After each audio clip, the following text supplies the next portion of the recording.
Hello, I'm Robert Jones, and today I'm going to talk about a segment or a chapter from my book, The Top Misconceptions About Christianity, Top 25 Misconceptions. Today we're going to talk about number 4, which is the Gnostic Gospels. So the question is, why should we accept just the books included in the New Testament? Why not include the Gnostic Gospels that were found at Nag Hammadi in 1947? And where's this coming from? Why does anybody care about the Gnostic Gospels today? Books such as the Da Vinci Code and Holy Blood, Holy Grail pretty much uncritically accept the Gnostic Gospels that were found at Nag Hammadi in 1947 and other places. And they uncritically accept them as valid. As a matter of fact, Dan Brown in television interviews has actually quoted from the Gnostic Gospels in an attempt to prove that Jesus was married. And some of these books include the Dialogue of the Savior, the Gospel of Philip, the Gospel of Thomas, which is probably the most famous one, and the Gospel of Truth. So why not include these now that they've been found? Well, they fail the test of the books that did make the New Testament, which probably includes these attributes. Number one, ancient authorship. Well, the Gnostic Gospels were all probably written early as 2nd century, more likely 3rd or 4th century. The New Testament books were written by people that personally knew Jesus or were recording the words of people who knew Jesus. Well, the Gnostic Gospels, again, being written hundreds of years after the last of the apostles died, would not meet that criteria. And a final criteria in terms of the New Testament is probably books that have been in common use and common acceptance within the church since the time of the early church fathers. Well, the Gnostic Gospels definitely fail on that count also. So as I said, most of the Gnostic Gospels were written late 2nd, 3rd century, some even possibly into the 4th. So they weren't written by people who knew Jesus. They were not in common usage and common acceptance within the church from the 1st century AD onwards. And the Gnostic Gospels describe a completely different religion than the Christianity of the apostles and the early church fathers.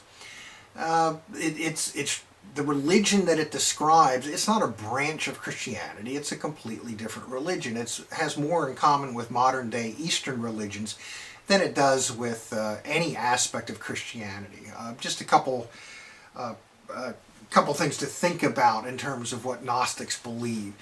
They're dualists. They believe that there's two opposing forces, equally powerful opposing forces in the universe. There's a good God and a bad God. The good God's often associated with Jesus in the New Testament.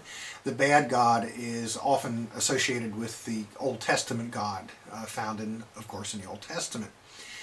And that these two opposing forces are constantly battling with each other through all time, through all eternity. Well, that's not Christianity. Read the Apostles' Creed. That's not Christianity. Another view of the Gnostics is that all matter, all physical things, are inherently evil. So your body is a physical thing, therefore they would consider your body to be evil. But you may have a pure soul trapped inside of your evil body, and if you jump up and down 3 times on one leg and say the right words, you may be able to die and have your pure soul go to nirvana. Well, these are not Christian concepts. Again, take a look at the Apostles' Creed, take a look at the Nicene Creed. These are not Christian concepts, but it's very common in Gnostics who claim to be Christians.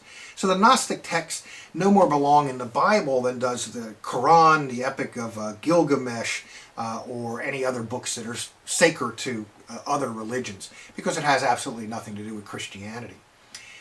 Sometimes modern day advocates of Gnostic Gospels, act as if they're exciting new finds that need to be reviewed on their own merit. They're not exciting new finds. It's an old heresy. It's been around since the earliest days of the Christian church. The early church fathers were well aware of and rejected the Gnostic works as early as the 1st century. One example is Irenaeus, the Bishop of Lyon, in his best-selling book Against Heresies, probably written around 180, 190 AD. He wrote a rousing refutation both of Gnosticism and of the Gospels of Gnosticism. And here's a quote. But those who are from Valentinus, and he was a second century Gnostic leader, being on the other hand altogether reckless, while they put forward their own compositions, boast that they possess more Gospels than there really are. Indeed, they have arrived at such a pitch of audacity as to entitle their comparatively recent writing the Gospel of Truth, though it agrees in nothing with the Gospels of the Apostles, so that they have really no gospel which is not full of blasphemy. This is 180 AD. Nothing new, nothing exciting about the Gnostic Gospels. Eusebius, early church father Eusebius, bishop of Caesarea, close pal of Emperor Constantine, one of the key figures in the Council of Nicaea, he listed the Gnostic Gospels as absurd and impious in his ecclesiastical history, which was finished around 325 AD. So here's a quote from Eusebius.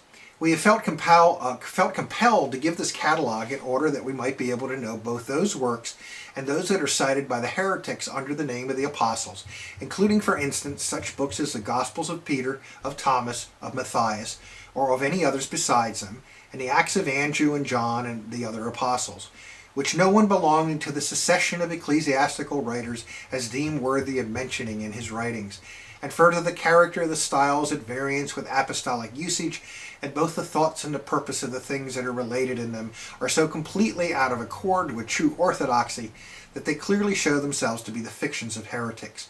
Wherefore they are not to be placed even among the rejected writings, but are all of them to be cast aside as absurd and impious. And again, that's from Eusebius' Ecclesiastical History. So there really isn't any reason to consider including the Gnostic Gospels in the Bible or considering them to be God-breathed. Now, as historical documents, they're probably worthy of study. Gnosticism has raised its ugly head from time to time through Christian history. This is a way of understanding what its roots were. For example, the Cathars during the early 13th century in southern France were Gnostics. There's certainly aspects of the New Age movement back in the 1980s and the 1990s could be described as Gnostics. So as historical documents where you could trace the beginning of this pseudo branch of Christianity, they may be interesting, but they are nowhere near on the same level as the books, the Gospels, the letters, the Apocalypse that's contained in our New Testament. And thank you very much.